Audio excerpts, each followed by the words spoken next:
let's then finish up with the final group, Western Conference 3. Tier 1 clubs, Cruz Azul and LA Galaxy. Tier 2, Seattle and Tijuana. Tier 3, Colorado and Santos Laguna. Excuse me. We'll start from the top. Cruz Azul, another team that should have high expectations going into this tournament. They made it to the finals of the Clausura playoffs before losing to Club America. That was on the back of a third place finish in the league. Currently, they have tied their only game to date. Nicolas Larcamon is still in charge, and he looks to continue Cruz Azul's dominance in the Federation. Georgios Giacomakis, Matthias Bogusz, Omar Campos, and Emi Choa are the links from MLS in this side. And as mentioned, Cruz Azul, they will play two of their matches in Los Angeles. My guess is probably all three of them if LA is not counted in those two, but I'll let you tell me who they're play or who they signed and where they're playing. Yep. So, in terms of where they're playing, their first game is going to be at Lumen Field in Seattle, and then they will get to their hub at Dignity Health Sports Park in Carson for their next two games to round out phase one. In terms of big signings, a couple of them I are kind of overlaps. One of them is not necessarily a big signing, but I included him on here because he is a former MLS guy. But Matthias Bogusz, definitely a big signing for them. The other one I included was Omar Campos, as you've mentioned. The last one I have on here is Jesus Orozco Chiquete, coming over from Chivas. But my player to watch, despite all of them, is actually the Argentinian Luca Romero, a guy that I think has, at least at one point, tons of potential. He played over in Spain and Italy, played on big teams as well, was 16 years old, making appearances for Lazio. So obviously, if you're 16 years old, getting appearances for a top five team in Serie A, that's huge. I mean, that is massive potential. Didn't quite work out at Lazio, bounced around in La Liga, and actually also had a brief stint at Milan before finding his way to Cruz Azul, where he played last season in about 665 minutes. Didn't have too much to contribute in terms of goals and assists, but definitely one I'm going to be keeping my eye on because, yes, he hasn't really hit that potential so far in his career, but he's still very young, and there was clearly something there that teams in Europe were very excited about. Yeah, I'm also looking at a guy who had a time in Europe and has now made his way back, and it's Jorge Sanchez, right? Spent time at Ajax, spent time at Porto, never really got off the ground, came on back to Cruz Azul, now is in the Mexican national team, ton of quality about him, and sitting pretty with a 2025 Gold Cup winners medal around his neck as a part of that team that beat us in the final. And I think he will be a really solid piece that's going to cause problems for MLS attackers, right? You look at a group of LA Galaxy, Seattle, Colorado, wide players are their kind of bread and butter, and he's going to be in charge of shutting them down. And if he has a good one, then you're going to see a lot of success come out of Liga MX sides, specifically Cruz Azul. And if not, then they're going to struggle.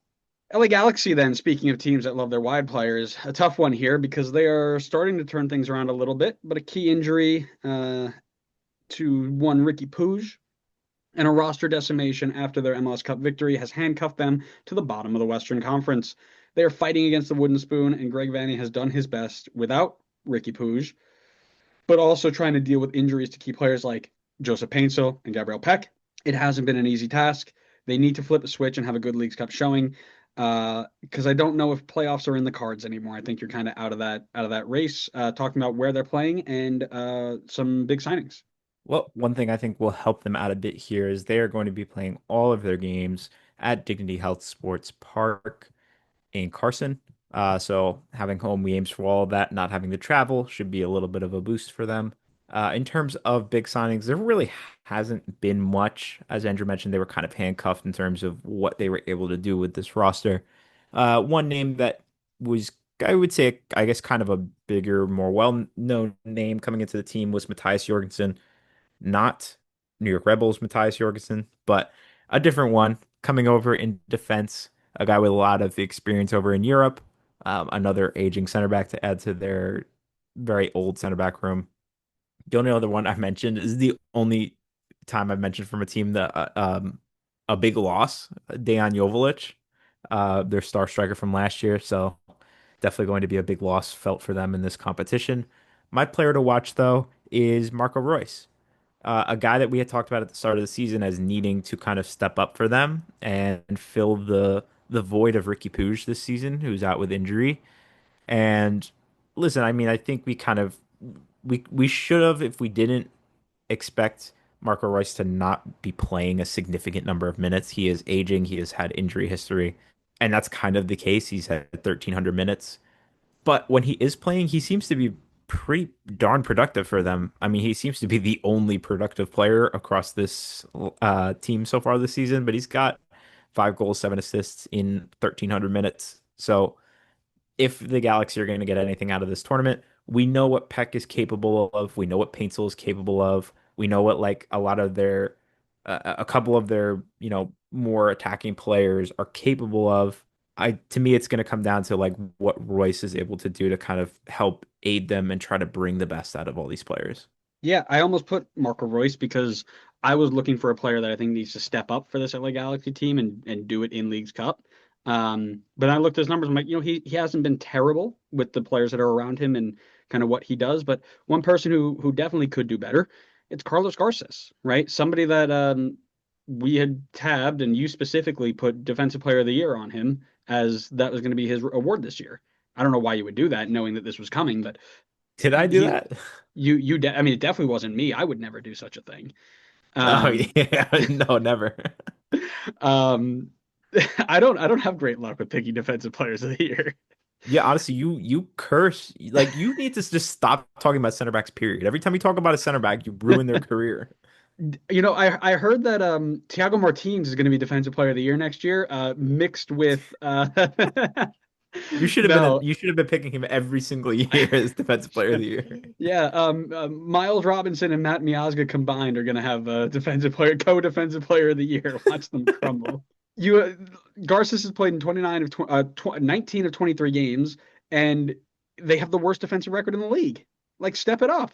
Like this is as good a time as ever to sort yourself out, get back to the level that we expect of you, get some momentum from this tournament. Maybe by all hopes, right? I just looked the standings here.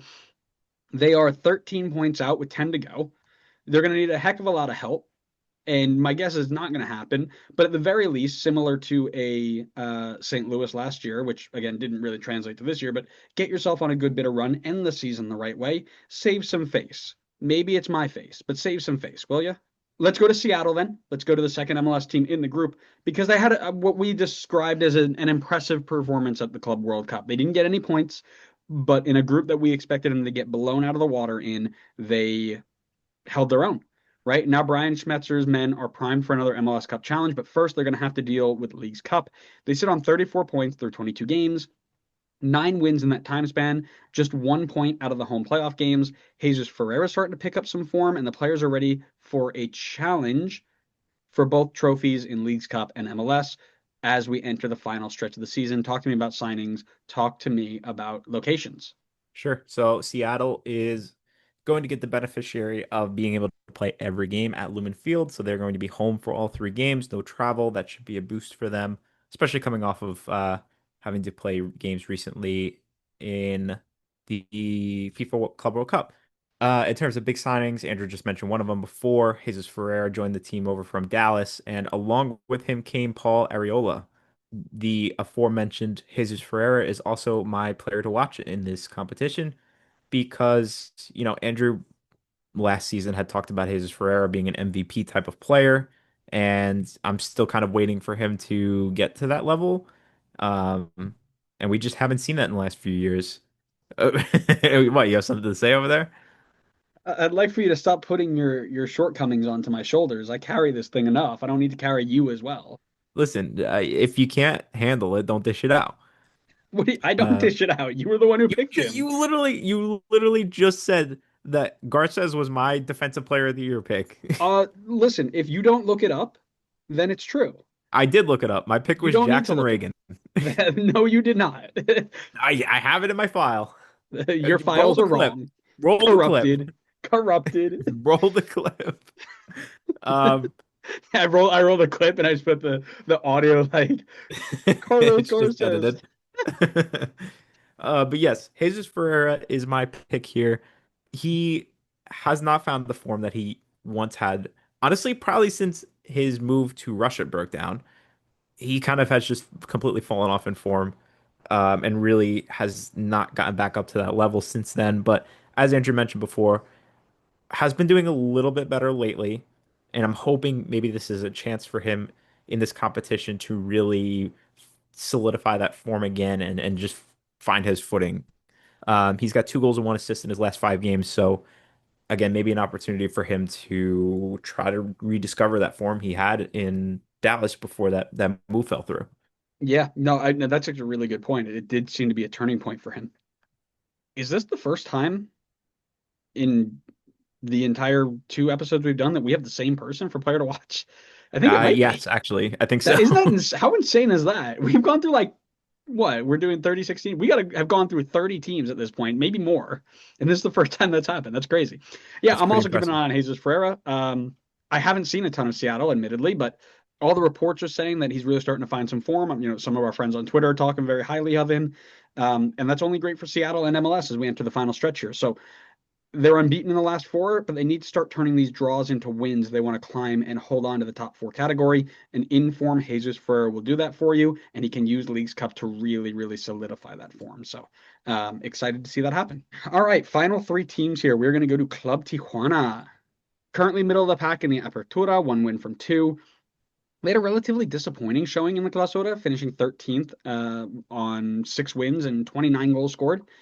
Head coach Sebastian Abreu will look to turn things around after taking over just 2 months ago.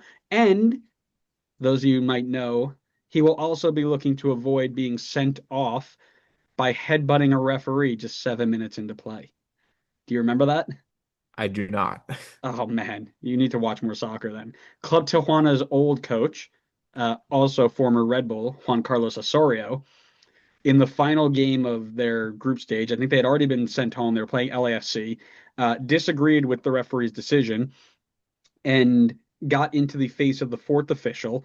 And it was a woman official, so a little bit shorter than he was, looking down on her, yelling at her, and then goes, like, shoves his head in her face and gets sent off 7 minutes into the match. So hopefully Sebastian Abreu doesn't do that. We're going to hope that he can control himself. Um, but the only MLS link we see here is Joe Corona, who bounced around the Western Conference before moving to Mexico. Talk to me about transfers. Talk to me about location. So it's another team that's going to be doing a little bit of movement, getting those frequent flyer miles. They're going to be Nice. starting off in Dignity Health Sports Park in Carson before going over to Dick's Sporting Goods Park in Colorado and finishing things off at Lumen Field in Seattle. In terms of big signings, again, I don't know if when exactly he joined. I think he joined sometime last summer. I don't know if he was in last year's Leagues Cup, but I've gone for Unai Bilbao, who came over from Atletico San Luis. Okay, so maybe he was, but not for this team. And then Shamar Nicholson coming over from Spartak Moscow. However, my player to watch, it is an easy one. I'm taking the low-hanging fruit on this one. I've gone for Gilberto Mora, the guy that we all just learned about in the most recent Gold Cup final. The 16-year-old who has been blowing up, likely because of that final and his game time with Mexico recently. But I mean, listen, 15 years old, he played almost 1,400 minutes last season. Yes, he wasn't super involved in goals and assists, but any 15-year-old that's being able to go onto the field for a team that's mid-table and play 1,400 minutes is incredible. So very easy pick here, but obviously anytime there's like a 16-year-old on the field that, you know, it can hang with everybody else on the field, it's always going to be a player to watch. 2 for 2. We're on a roll now. Yep. This one was easy. This one was easy. Yep. 16-year-old. He pulled all the strings against the U.S. in the Gold Cup. It's Gilberto Mora. He's going to be a big, big deal for the face of El Tri for the next 15 years. He was fantastic in the Gold Cup final. And honestly, just as a neutral, because he's not playing Red Bull, I can't wait to watch him play. I think it's going to be so much fun to see how he stacks up. And yeah, I can't imagine he'll be in Liga MX for long, or if he is, he'll bankrupt Liga MX by making them overpay to the nth degree to keep him here. So be interesting to see. All right, our final 2 teams, the tier 3 teams from Western Conference 3. We're going to start with Colorado Rapids. Chris Armas is at the wheel, baby, and he's got them performing very, very averagely. We love to see it. The Chris Armas way. Rocky Mountain side currently sits seventh in the West, just ahead of Austin on goal differential. They have 30 points from 8 wins and 30 goals scored. Unfortunately, it does look like their season is officially over after moving on from the man, the myth, the legend, Kevin Cabral. Pour one out because it's the end of an era, really. I mean, I just don't know how we go on from this. I don't know how anybody can come back from that, but they will attempt to do that in the 2025 Leagues Cup group stages. If you can bear it, tell me a little bit about where they're playing and some signings that they made. Try not to cry too much. I will do my best. I got the tears out before the episode started, so I'm composed now. And they will be starting off their journey in their first two games at home at Dick's Sporting Goods Park in Colorado before ending off phase one at Dignity Health Sports Park in Carson. In terms of big signings, the name here I've gone for is Chidozie Owazium coming over from Cincinnati, the experienced European center back. Player to watch. Going back to a little goalkeeper love. Give me some Zach Steffen here. Listen, I mean, he had a spell in the middle of the season where he wasn't, yeah, I think probably was out injured. I don't remember exactly what that block was, but he's back now.